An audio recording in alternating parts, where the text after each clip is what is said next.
Hello everyone, it's my pleasure today to introduce our guest over here, Viren Rasquinha. It's a real privilege to have Viren with us over here.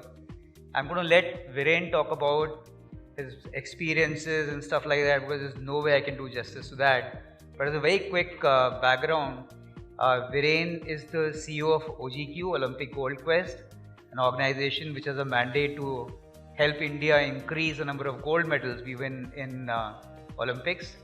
He also is a hockey player. He was the captain of the Indian hockey team.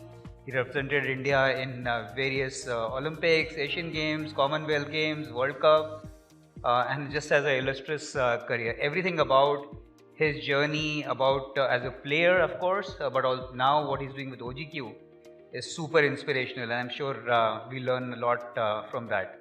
Thank you so much for joining us, Viren. A real pleasure and privilege to have you over here. Thank you. Thank you so much for inviting me. It's a pleasure to be here. Thank you. So let's start with your journey, Viren. You don't come from a sporting background. You got into sports, and also in a time when sports really were not so attractive, right? The way few people got into them and made that choice. And on top of that, in a country full of cricket enthusiasts where everyone just wants to play cricket, you chose hockey. So how did this whole thing happen? Yeah, so I actually came from a very conservative middle class background. I grew up in Mumbai in the suburb of Bandra, and in my sport, my family is my family is a sports loving family, but no one really played any competitive sport at all. Mom was a doctor, dad was an engineer, and all of you all will know growing up in the 80s and 90s, you had to be a doctor or an engineer to be regarded as a success. And my parents were super strict with my eldest brother, and he eventually became an engineer. They were medium strict with my second brother. He was a very good football player, and he eventually also became an engineer. And I was the third and lucky one because by the time I came along, my parents were not bothered at all. And that's how I could actually play hockey. But the other thing was also I went to the school called St. Stanislaus High School, one of those old Jesuit schools, about 175 years old. We were lucky to have big playgrounds, a hockey pitch. My school had a culture and tradition of producing hockey players. So before me, 5 players from my school played for India. Wow. And also the most important thing was my coach who taught me in school when I was 10 years old. He himself was an Olympian for India. His name was Marcellus Gomes. He played at the 1984 Los Angeles Olympics. And so everything I learned as a 10, 11-year-old was actually taught to be by Marcellus Gomes. And I think I was extremely lucky because if it was not for him, I don't think there was any chance in the world I would have gone on to play for India, because he taught me, I think, not just technical hockey skills, but I think more importantly, he taught me life skills. He taught me about teamwork. He taught me about commitment, about dedication, about hard work, about never giving up. And, I still remember all the lessons from Marcellus Gomes. A simple thing, I was 11 years old. I remember our school hockey practice used to start at 6:30 in the morning. And I used to go, 11-year-old me used to go on cycle to school. And one day my chain of my cycle came out. And I was on the road trying to fix the chain. And I reached training at 6:34. And Marcellus Gomes made me sit out for the full training session. And I remember being very upset. But that lesson about being on time has always stayed with me. And I think Saurabh will agree that I'm always on time. I came on time today as well. So I've never been late for a meeting. So I'm super happy to see you all said 5 p.m. and we started dot at 5 p.m. We're 1 minute late. I'm sorry for that. You've had such a illustrious hockey career. You, as I just said, represented India in so many forums. Tell us about some of your very fond sporting memories.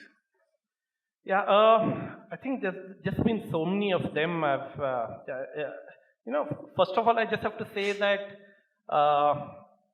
there's so many funny memories as well. So I'll try and narrate a few of them. One is this was in the early 2000s, and the coach of the Indian hockey team was Cedric D'Souza. Some of you all who are hockey fans may have heard of Cedric. I would say he was a coach little ahead of his time.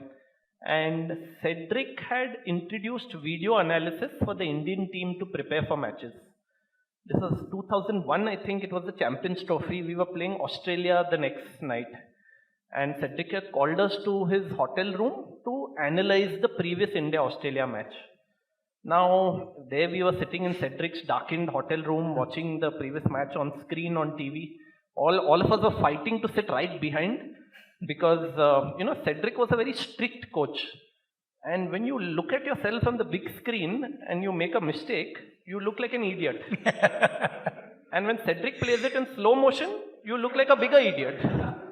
So we were dreading for the pause, when the pause button would come, and Cedric pauses the video and he looks around for Mukesh Kumar.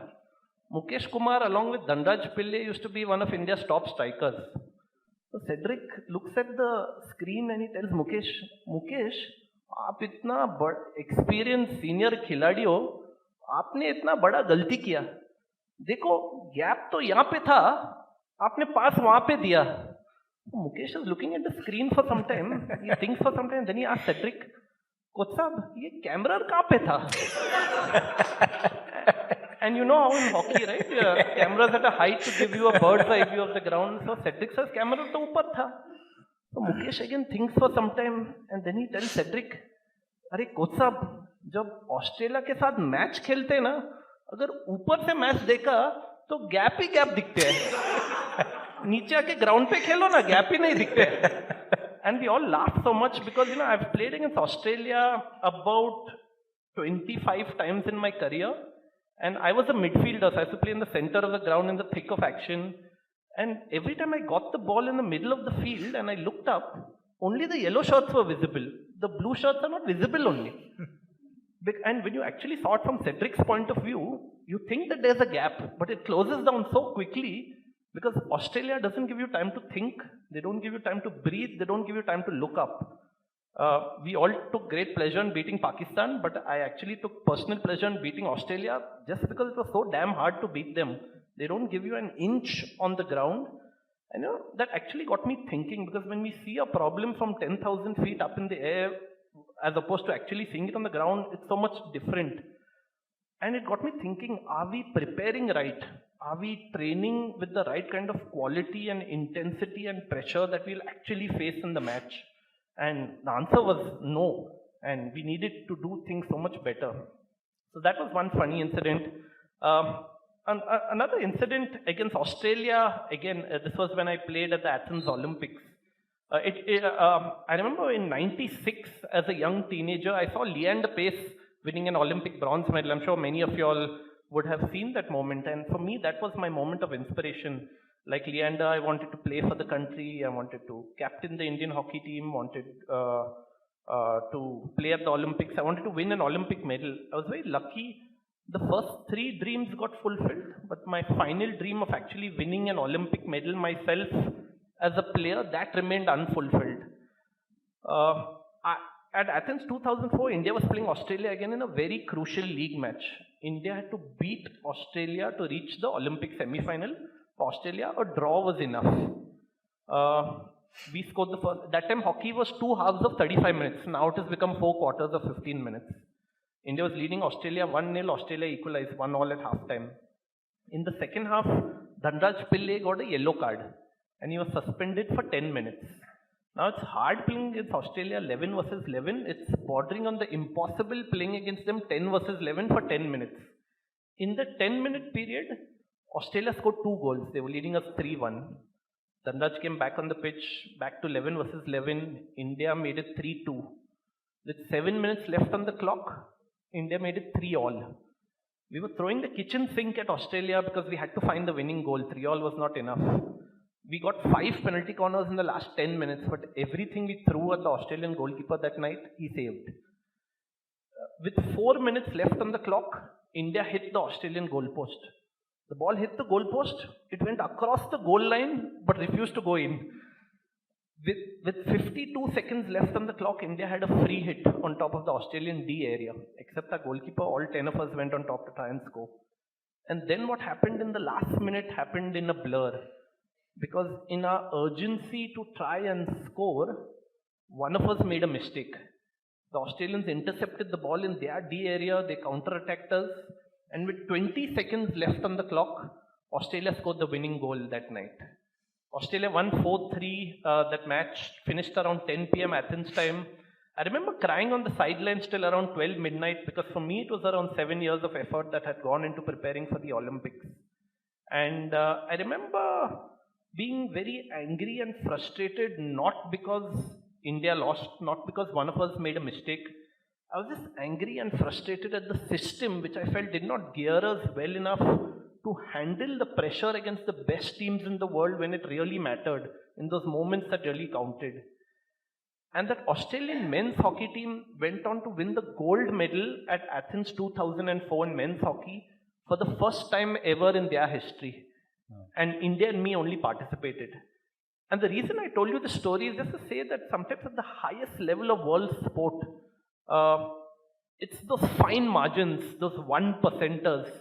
And we see Djokovic and Nadal and Federers of the world playing. But top matches against the best players, they boil down to the 1%ers. When you're so tired, you have nothing left in the tank. And then can you summon the courage and the effort and the decision making to take the right decisions and execute under pressure? And that's what the best players in the world do, and that's why they train so hard to actually make the right decisions under pressure. So sport has just taught me so much, so many wonderful other memories. When I walked out from the dugout into the pitch at the Athens Olympics, because for hockey players, playing at the Olympics is a lifelong dream. And when I captained the Indian hockey team for the first time in Chandigarh, Sector 42 Stadium, there were 50,000 people singing the Jana Gana Mana. And when you stand in the middle of the stadium and 50,000 people sing that, you get goosebumps on you. So for me, the sport has given me so many beautiful memories, and I'm very grateful in life. Very, very interesting and super inspirational. Interesting.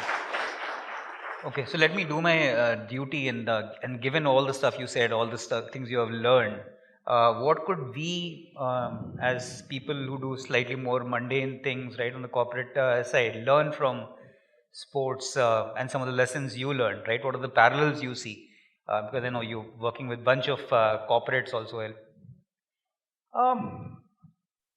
First of all, I think that sport is so similar to lessons in life, lessons in the corporate world.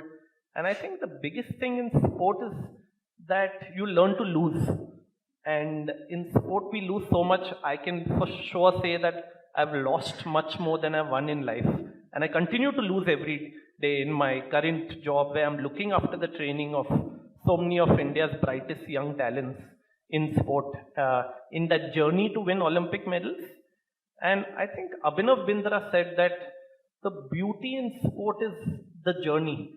And I was just talking to Saurabh and few of the leadership team, and congratulations to Indegene. You all are going to be celebrating 25 years, and thank you. I'm sure it's been such a beautiful journey with so many ups and downs and so many challenges. And those challenges keep on coming, and sport as well is just evolving so much.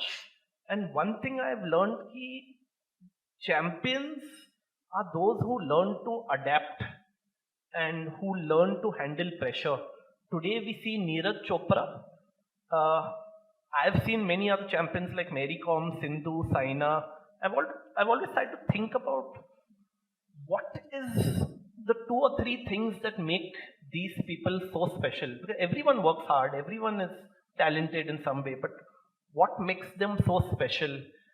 I think number one is ability to handle pressure. In sport, that is really important. I think why Neeraj is so good is his temperament is so calm, and he's able to execute what he does 10,000 times. Athletes don't do anything different. What we do on the field is what we do every single day 10,000 times in training. And Neeraj is able to execute to perfection what he trains every single day. Second is just this mindset to overcome challenges and to come back from defeat. Because like I said, in sport, you fall down so many times. The 2 toughest challenges are when you lose and when you get injured. And that's the time when you start questioning yourself. I've been injured about multiple times in my career. I've fractured 4 fingers of just my right hand. Because in hockey, you get hit with the stick of the ball. And every time I got a finger fracture, you're out for minimum 3 months. Once I fractured my thumb so badly, I could not even hold a glass of water. Because you realize that you use your thumb for everything. I could not even button my shirt because I didn't have the strength in my thumb. And then when you get injured, you lose your place in the Indian team. Your fitness drops, your confidence level drops, and you have to fight your way back from scratch.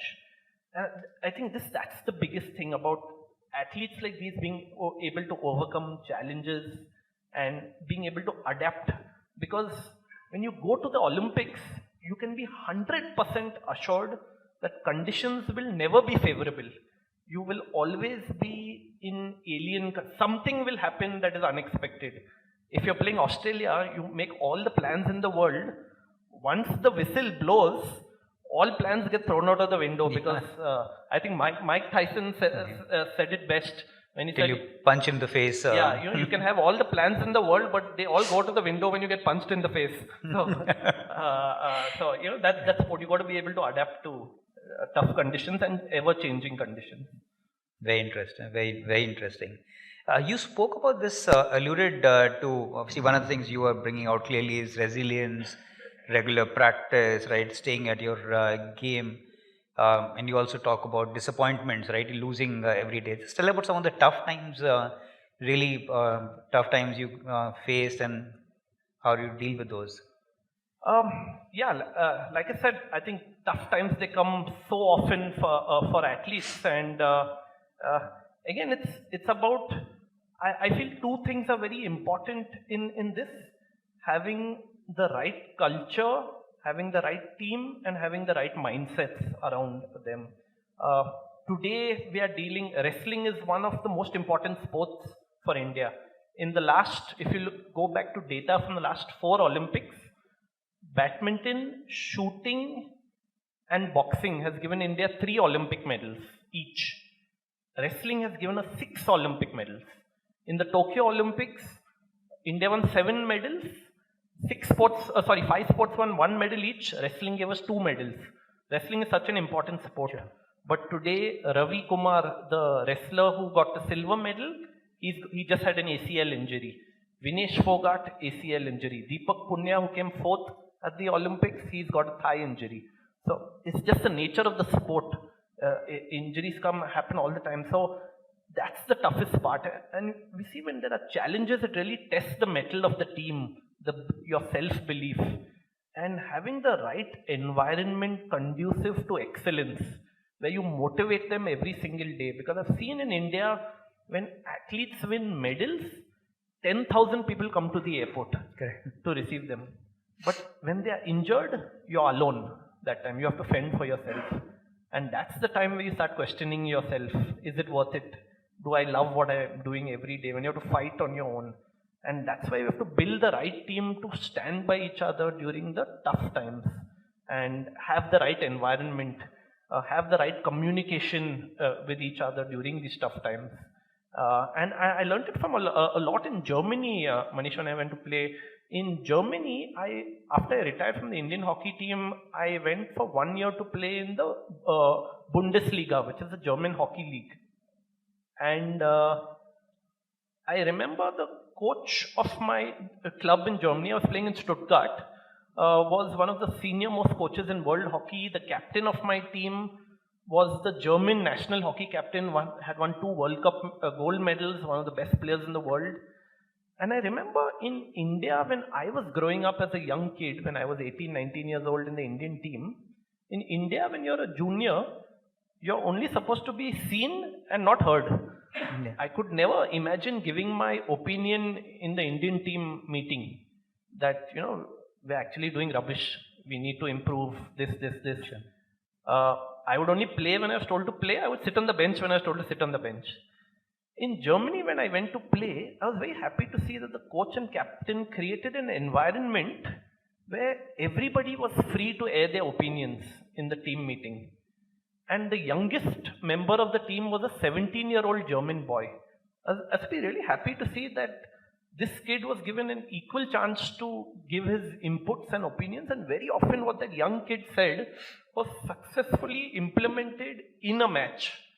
And this taught me two things: that number one, we have to be so good in our domain that we have to have an opinion in the first place. And secondly, the leadership has to create an environment where we also respect each other's opinion. We may not necessarily agree, Sure. but we at least have to listen and respect. And that environment was created in Germany. And I'm just talking on one aspect of Sure, communication. yeah. There are many parameters to building an environment which is conducive to excellence. And I think in sport, that's critical, especially during the hard times. Sure, sure. That makes a lot of sense. You work with so many sporting legends, champions. Tell us some stories. I know Mirabai Chanu, Sindhu. Yeah, Just pick up your favorite ones about their travels. yeah. I'll maybe narrate a couple of stories on Sindhu and Mira, two of my favorite athletes. And just a quick show of hands. Everyone's heard of Sindhu, right? Quick show of yeah. So everyone sees Sindhu today as one of India's most successful Olympic athletes of all time. 2 Olympic medals, only Indian female to win 2 Olympic medals. Today she's about 28 years old, but we actually know Sindhu since she was a little girl in school. OGQ started researching on Sindhu 2009 when she was 13 years old. Started supporting her in 2010 when she was 14 years old. I remember day one, I went to Gachibowli, Hyderabad, met Sindhu, her parents, Gopi Chand, and I asked Gopi and Sindhu's parents if there was one thing that OGQ could do to help Sindhu, what would it be? And if you remember, this is a 14-year-old Sindhu. No one knew her name. She was not in the Indian team. And they unanimously said international exposure for training and competition. Because since Sindhu was not in the Indian team, she wasn't able to go abroad for training. Her parents could not afford to send her abroad. So this OGQ ourselves was a new organization. Sure. We did not have much funds. But what we had was a lot of belief in the talent of this young girl. We somehow put together the funds to send her for 5 international tournaments abroad with a coach and a physio. That was the time Sindhu won her first senior international medal, the Maldives International Challenge. Chotu sa tournament, but very big in terms of the confidence it gave a young girl that she belonged there. At the age of 17, Sindhu started playing Super Series tournaments, the highest level of women's international badminton tournaments. That first year, Sindhu had played 12 tournaments. 10 tournaments she lost in the first round. Only twice she crossed the first round hurdle. That was the toughest phase in Sindhu's life. She didn't lose once, twice, thrice, 10 times in the first round. And in India, we all know when you're on 10th standard and 12th standard, you have to make very tough choices in life. Sindhu and her family had to make tough choices. Sindhu's elder sister is a doctor today. Studies were important. And tell me as a parent, if our son or daughter lost 10 times in the first round, would you take the hard decision to continue in sport? Or you would question, right? The rational decision is to study. And I think one of my biggest achievements in life is to convince Sindhu's parents that let her hang in there. Let's hang in there during these tough times. We gave her a psychologist to work with, very good team around her, and kept pushing her, kept believing. And luckily, Sindhu came out of that phase. Not many people know that exactly 9 months before the Rio Olympics, one day in training, Sindhu got a foot fracture. Big blow for us. We took all the scans, showed her to the best orthopedic specialists. Everyone said she's out of action for 4 months. On the day the injury happened, Sindhu was world ranked number 9. Since she was not going to play for 4 months, her ranking was going to slide down. Now, if she went out of the top 16 in the world, she would have not qualified for Rio. Now, how much her ranking would fall was not in our control. What was in our control was to get Sindhu fit in the quickest possible time. Within 12 hours of the injury happening, Sindhu, Gopi, the entire OGQ sports science team, the physio, trainer, nutritionist, mental trainer, we sat together, we prepared a day-to-day plan of Sindhu's rehabilitation, her recovery, her strengthening, her return to jogging, return to training on court, and finally return back to competition. In exactly 3 months, 10 days from the date of the injury, Sindhu played her first competitive match again. And that was world-class rehabilitation by any standards. The doctors were surprised. They said 4 months, we got her back in 3 months, 10 days. And it was a case study of if you have a world-class team behind, the unseen army working behind a player, you can get things done. And when Sindhu eventually went to Rio, she was in the best shape of her life. Not just physically, but I think more importantly over here, in her mind. She beat 3 opponents who were higher ranked than her. All 3 opponents had better head-to-head records than her. And at the end of it, I asked her, Sindhu, what happened? How come you played so well? And she told me something that meant so much to me. She said, Viren, in the last 7-8 years that OGQ has been supporting me, the quality of support every single day has been so world-class that every time I stepped on court at Rio, I just somehow believed that I could beat anybody. And that meant so much to me because when I rewound the clock 12 years prior to that, when I played at Athens 2004, when the Indian men's hockey team walked out onto the pitch against Australia, I think deep down we didn't believe that we could beat Australia that night. And that was how was it like back in the 90s and early 2000s. I don't think we believed that we could win. And if you ask me, Manish, one thing what has changed in Indian sport and what people like Sindhu and Neeraj Chopra have done is they have brought belief in the young kid coming from the small town and village. Absolutely. That we can beat the best in the world. We're not going to the Olympics to participate. We're going to win. And that belief is intangible. It's hard to measure that. Money cannot buy that. Absolutely. And that's what heroes and role models like Neeraj Chopra do. Today, 3 Indian javelin throwers came to the World Championship semi-final a couple of weeks back. Unthinkable a few years back, but now it's actually happening. So that was PV Sindhu, and for me, just simply one of the greatest athletes India's produced.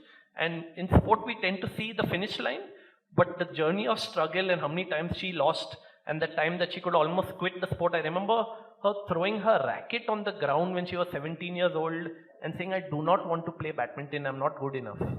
So, wow. And we all go through those phases in life. So Sindhu was amazing.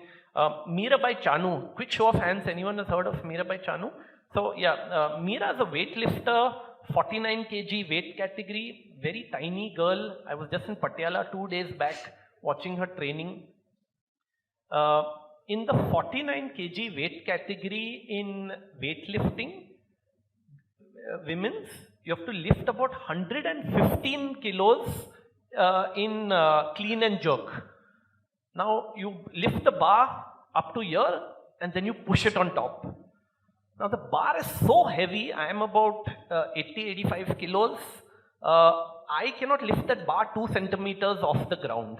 Because if you go to lift it more than that, you're sure to get a back injury for the rest of your life. So that is one of the things where they say, do not try it at home. That is one of those things in life. Now, Meera came from such a poor background. Growing up, she used to lift firewood to earn money for a family. Comes from a small village far away from Imphal in Manipur. Tough girl, coming from the mountains, she became a weightlifter. At the Rio Olympics, her journey actually started with failure. Because not once, not twice, all 3 lifts at Rio, she failed. OGQ was not supporting weightlifting or Mirabai Chanu till Rio 2016. But our research team was tracking her very closely. She was not expected to win a medal, but she was expected to be top 10 in the world. So we were very surprised when she did not make a single successful lift. So in December 2016, I made the journey to Patiala along with my team, which is her training base. And I had dinner with Meera and her coach because we were curious to find out what went wrong. That dinner meeting turned into a 4-hour meeting. And I'm not kidding you, Mirabai Chanu was sobbing on the table for 2 hours as she was narrating the story of the failure at Rio. She said that the mental pressure on her was so intense at Rio that every time she went on stage, her mind just blanked out and she forgot the process. And weightlifting is a process. If you forget one element of the process, you cannot make a successful lift because they are lifting weights that normal people like you and me cannot even think of. And I remember her very clearly saying ki, comparing it to someone preparing for a very public speech for 5 years, and when you actually go on stage in front of 1 million people, the pressure on you is so much you forget all your lines. And from that 4-hour meeting, it became very clear to us that Meera was very talented, her coach was very talented, but the ecosystem around the athlete was missing. First thing, we got a very good sports psychologist to help her overcome that fear of failure that kept plaguing Meera. She felt that every time she went into competition after Rio, she would fail. Now, so we had to break that cycle of negative thoughts and thinking. Number 2, we had to get a very good nutritionist because for the next 4 years, we had to keep her weight within 49 kilos. And we all know as we grow older, it's hard to maintain weight. We had to keep it within 49 kilos, yet have the explosive strength to lift 115 kilos. We had to get a very good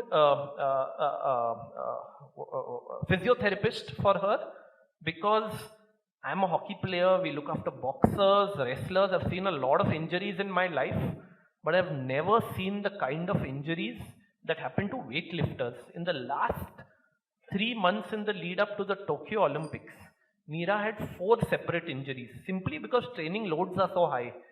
She had a back injury, she had a neck injury, she had a shoulder injury, and she had exactly 11 days before Tokyo, she had a thigh injury. And each time we thought, oh gosh, that's it, 5 years of effort gone down the drain. But like they say, champions are made of something different altogether. And this young girl kept fighting, pushing the pain barrier. And finally, 24th July 2021, first day of competition of the Tokyo Olympics, Mirabai Chanu finally successfully lifted 115 kilos and won the Olympic silver medal. Me and the rest of the team all cried buckets of tears. For us, it was 5 years of effort. For Mirabai Chanu, it was 10 years of effort, and her coach as well, going back to 5 years before the Rio Olympics. And exactly 3 months after Tokyo, they had the National Weightlifting Championship. The number of girls that participated tripled from the previous year. So you can imagine the impact of a hero and role model like Mirabai Chanu. Today, if you go to the Northeast, especially in Manipur, every academy is filled with young girls who dream of becoming the next Mirabai Chanu. I think Saurabh has got a video also. This is a video of Mirabai Chanu doing a full squats of 130 kilos. Hopefully the tech works and we can get the video playing.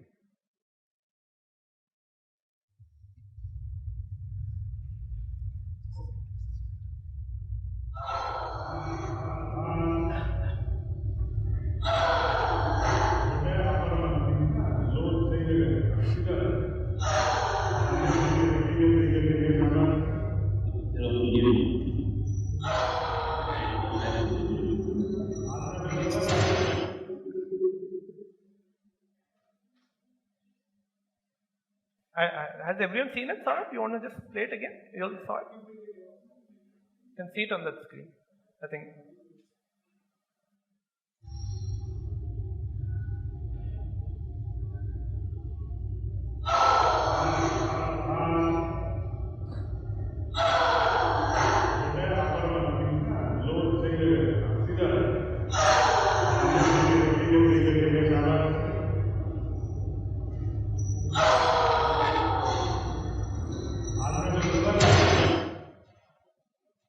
Wow.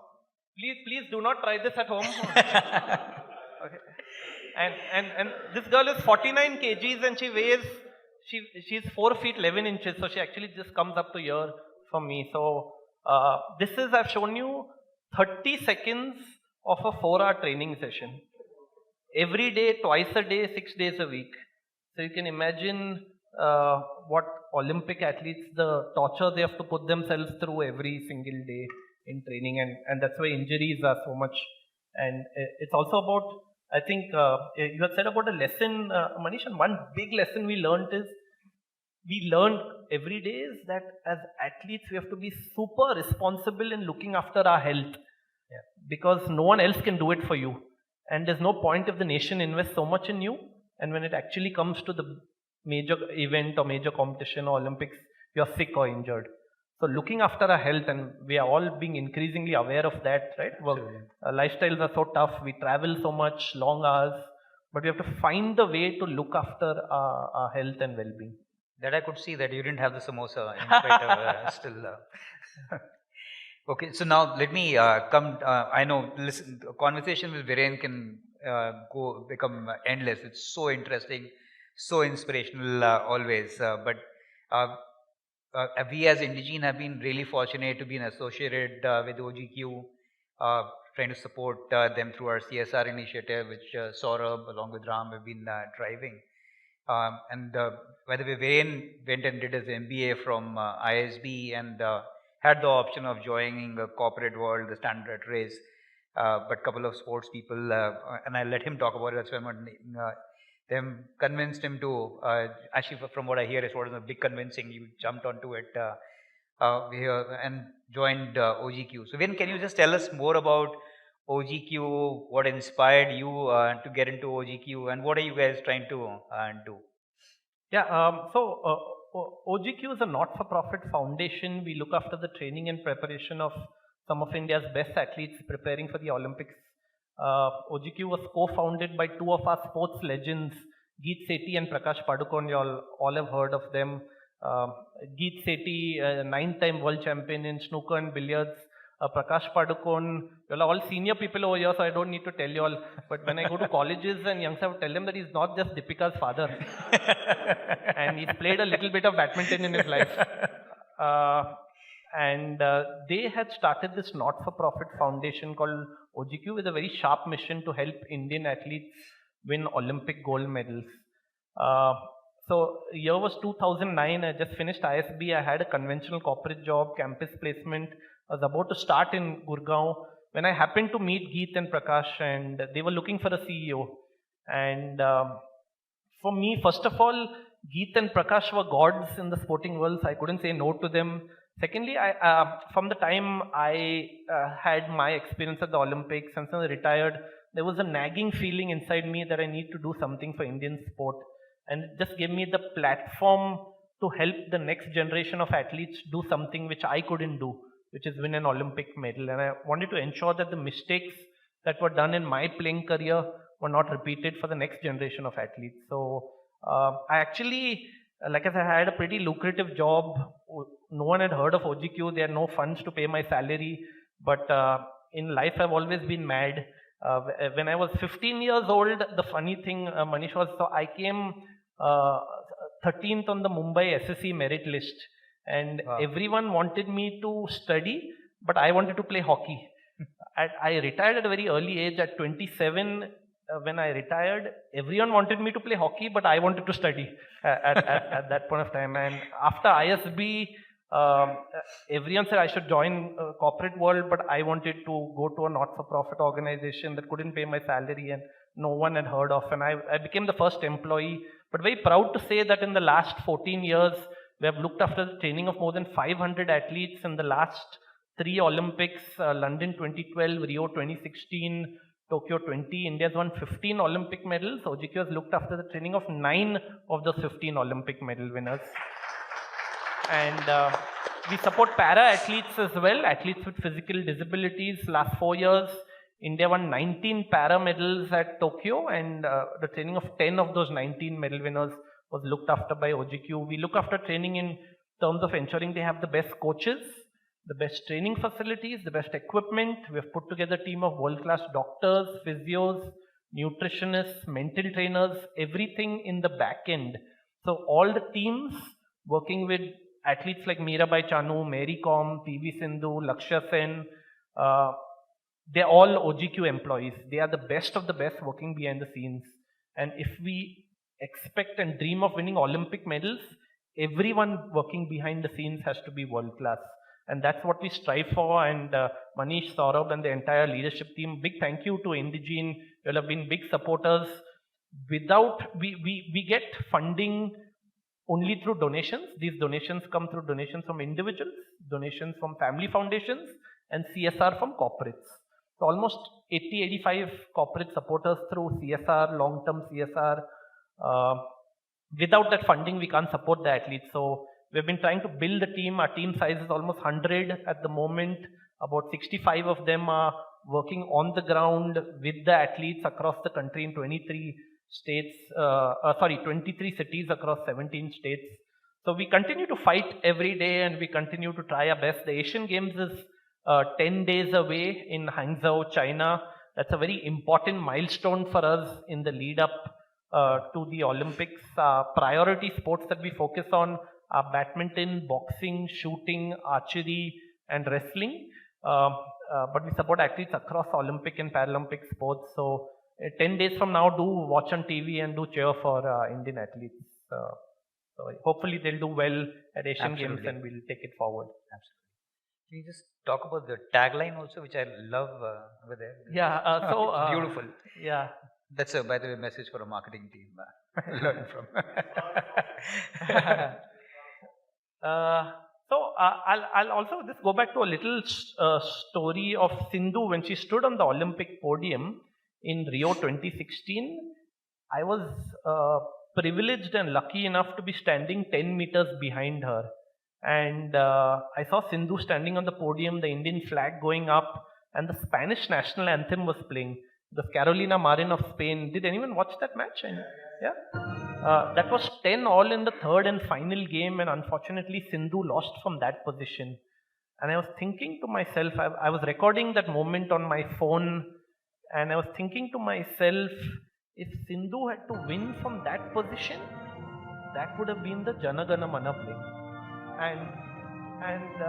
I think this is that moment. I recorded on my phone. If you can see the TV. This is the Spanish national anthem playing. You can see Sindhu in blue.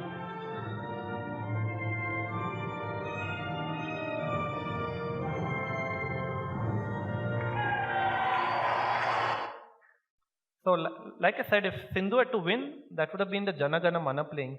And for Geet Sethi, Prakash Padukone, Vishwanathan Anand, who's also on our board, myself, Neha, as former Olympians, that is the dream, to hear the Jana Gana Mana playing in a foreign nation.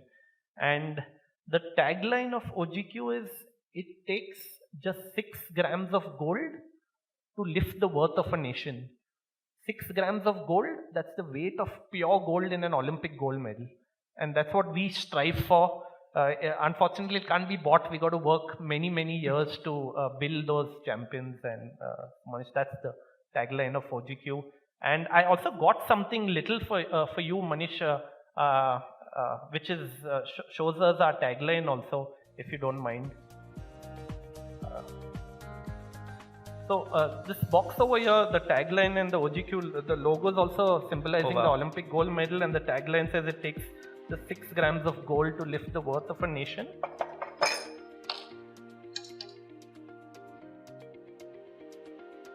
And these are the Olympic rings. So I just want to say thank you to Manish and Indegene. Thank you so much. Thanks a lot. Yeah, thank you. Thank you so much. Thank you. So I know you have a flight to catch, Viren. I could go on. Thank you so much for doing this, and for all of us, all of you watching this thing as Indegene, we've been supporting OGQ, the health part for all the athletes, right? We spoke about all these injuries. You could make personal contributions as well, right? As Viren said, that's also, it's a worthwhile cause, and it's just lovely what they're doing. Thank you so much for coming over here and spending this time with us. Every time listening to you is super inspirational. Thank you so much. Thank you so much. Thank you so much. You.